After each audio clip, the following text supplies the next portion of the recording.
Praise the lord. అక్షయుడును అదృశ్యుడునగు అద్వితీయ దేవుడైన యేసుక్రీస్తు నుండి కృపయు కనికరమును సమాధానమును మీకు కలుగునుగాక. ఈ దినపు యేసయ్య జీవపు మాట. మీకా పుస్తకం 4వ అధ్యాయం 2వ వాక్య భాగము. మనము ఆయన త్రోవలో నడుచుకొందము. యేసయ్య వైపు చూచుచు ఆయన వైపు చేతులెత్తి ఆయన వైపు హృదయములను ఎత్తి ఆయన అడుగు జాడలలో నడుచుచు ఈ పరలోక ప్రయాణములో ఆత్మానందముతో హృదయానందముతో నడిపించబడుచున్న ఆత్మీయులారా, ఆత్మ సంబంధులారా, ప్రస్తుతపు దినములలో మనమందరము చేయవలసిన తీర్మానము, మనము ఆయన త్రోవలలో నడుచుకొందుము. ఇట్టి తీర్మానముతో ఈ ఆత్మీయాత్రలో మనం ముందుకు కొనసాగవలెను. ఈ దుష్టకాలములో అనేక త్రోవలు మన కన్నులెదుట కనబడుచున్నవి. మనం నడవవలసిన త్రోవలు ఉన్నవి, నడవకూడని త్రోవలు ఉన్నవి.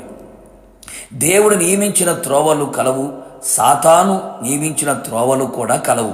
నీ మార్గములను తెలియచేయుము, నీ త్రోవలను నాకు తేటపరచుము. నిశ్చయముగా ఆయన నీవు నడవవలసిన త్రోవను నిన్ను నడిపించును. యెహోవా త్రోవలన్నీ కృపాసత్యములై ఉన్నవి. ఆయన వెలుగు సత్యము మనకు త్రోవ చూపును. అవి ఆయన పరిశుద్ధ పర్వతమునకు, ఆయన నివాస స్థలమునకు మనలని తోడుకొని వచ్చును. నిజమే ప్రియులారా, మనకు త్రోవలో నడిపించుటకు పగటివేళ మేఘస్తంభమై, రాత్రివేళ అగ్నిస్తంభమై ఆయన మనకు ముందుగా ఉండి మంచి త్రోవలో తొట్టిల్లకుండా పడిపోకుండా నడిపించును. ఆయన మనలని చక్కని త్రోవలో నడిపించి నివాసపురము చేరునట్లు చేయును. లోకములో ఉన్న వంకర త్రోవలు, సొంత త్రోవలు నడవక, భక్తిహీనుల త్రోవలలో చేరక, గర్విష్ఠుల త్రోవలో ప్రయాణము చేయక, అట్టి త్రోవలన్నీ నాశనమును మరణమును కలుగు చేయును. అనేకులు వారికిష్టమైన త్రోవలను ఏర్పరచుకొని ఉన్నారు. తప్పుడు త్రోవలలో ఆతురముగా పరిగెత్తుచున్నారు. చివరికి వారు తొట్టిల్లుచున్నారు. అనేకులు త్రోవను తప్పించుచున్నారు, త్రోవ తప్పిపోవచున్నారు. కావున నా దేవుని ప్రియులారా, ఆయన మందిరములో మనం నిలిచి ఉండిన ఎడల ఆయన మనకు బోధించును. ఆయన మార్గములను, త్రోవలను ఆయన మనకు నేర్పించును.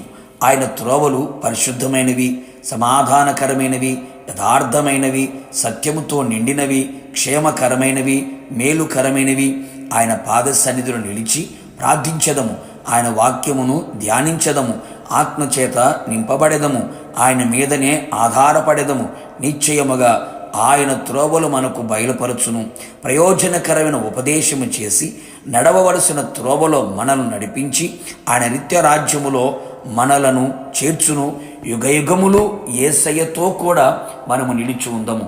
నిశ్చయముగా మనమందరము ఆయన త్రోవలో నడుచున్నట్లుగా తీర్మానము చేసుకొని ఆ తీర్మానము నిలిచి ఉంది ప్రభు రాకడ వరకు ఆయన త్రోవలో నడుచుటకు కృప అనుగ్రహించును గాక. ప్రార్థన. కృపాసత్య సంపూర్ణుడైన నా ప్రియ పరలోకపు తండ్రి, నీ పరిశుద్ధమైన పాదములకి కృతజ్ఞతాస్తుతులు చెల్లించుచు ఉన్నాం. నిశ్చయముగా మేము నడవవలసిన త్రోవలని మాకు తెలియపరిచి నడవలసిన త్రోవలో మమ్మల్ని అందరినీ నడిపించమని కోరుతున్నాం. మీ త్రోవలు పరిశుద్ధమైనవి, పవిత్రమైనవి, నీతి కలిగినవి, యథార్థమైనవి, సమాధానకరమైనవి కనుక మీ త్రోవలలో మా అడుగులు వేయబడినట్లుగా మీ కృప దయచేయండి. మీ వాక్యమే మా పాదములకు దీపముగాను, మాకు త్రోవకు వెలుగుగాను ఉంచమని కోరుతూ ఉన్నాం. నిశ్చయముగా పరిశుద్ధాత్ముడా, మీరే మాకు త్రోవలని సరాలము చేసి తొట్టిల్లిపోకుండా, పడిపోకుండా, జారిపోకుండా మీ త్రోవలలో నడిచి మీ నిత్య రాజ్యములో మీతో కూడా యుగయుగములు ఉన్నట్లుగా కృప దయచేయమని ప్రార్థిస్తున్నాం. ఎందరైతే మీ త్రోవలో నడవాలని తీర్మానము చేసుకుని ఉన్నారో నిశ్చయముగా వాళ్ళందరినీ కూడా మీరే బలపరచమని, మీ త్రోవలో నడిపించమని యేసు నామములో అడిగి పొందుకున్నాము తండ్రి, ఆమెన్. నిశ్చయముగా మీరును మీ కుటుంబ సభ్యులందరూ ఆయన త్రోవలలో నడుచుకొందురుగాక. God bless you.